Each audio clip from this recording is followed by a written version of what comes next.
السلام عليكم ورحمة الله وبركاته. الحمد لله وكفى والسلام على عباده الذين اصطفى. أما بعد فأعوذ بالله من الشيطان الرجيم. بسم الله الرحمن الرحيم. وما أرسلناك إلا رحمة للعالمين. وقال الله تعالى في موضع آخر: ما كان محمد أبا أحد من رجالكم ولكن رسول الله وخاتم النبيين. صدق الله العلي العظيم. Respected brothers and teachers and knowledgeable people, today on this auspicious occasion, it is very pleasure to me that Allah has given us the wonderful chance to speak some humble words about the importance of the life of the Prophet Muhammad sallallahu alaihi wasallam about them. Allah subhanahu wa ta'ala says in Surah Al-Anbiya, وَمَا أَرْسَلْنَاكَ إِلَّا رَحْمَةً لِلْعَالَمِينَ, and we have not sent you but as a mercy for all the world. And Allah subhanahu wa ta'ala also says in Surah Al-Anbiya, وَمَا أَرْسَلْنَاكَ إِلَّا كَافَّةً لِلنَّاسِ بَشِيرًا وَنَذِيرًا. We didn't send you but the entire mankind as a bearer of good news and as a warner. And another place Allah subhanahu wa ta'ala says in Surah Al-Ahzab, ما كان محمد أبا أحد من رجالكم ولكن رسول الله وخاتم النبيين.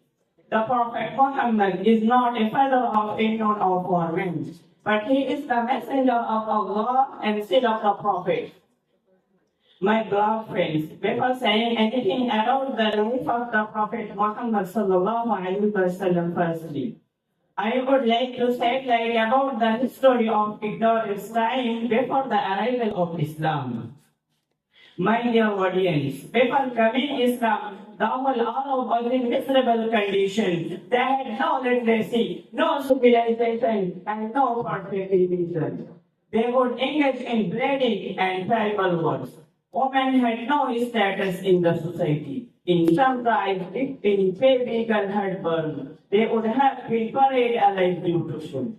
Most of them were idolaters and they would worship numerous idols. And each tribe had its own idols. They had converted the Kaaba into the great idol's house. According to Hadith, they blessed the monotheism of Ibrahim alayhi salatu wasalam with worship of idols, stars and demons. They had converted the Kaaba into the great idol's house, which was built for one and only Creator. In addition to the people of Makkah used to practice usually with very high interest rate. When the debtors were unable to repay, they would enslave or oblige to put their wives and daughters to commit certain things. And this ignorance not confined to the Arab alone, but it was out of Arab also. My dear dignitaries, in this dull condition and ignorance time, the son of Islam rose and the Prophet Muhammad sallallahu alaihi wasallam was born in Global Hashmi family of Quraysh, tribe in Mecca in 570 AD.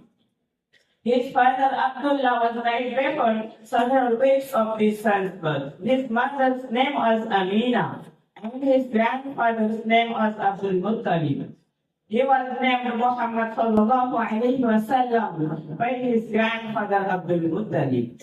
He stayed with his mother for a few days after his birth. Then, as was the Arab custom, Halima Sa'diya radiallahu ta'ala anha took him and nursed him for 4 years. On the journey back to Makkah, his mother died at a place called Abwa, where she was buried. After his mother's death, Muhammad sallallahu alaihi wasallam was brought up by his grandfather Abdul Muttalib. Assalamu alaikum wa rahmatullahi wa barakatuh.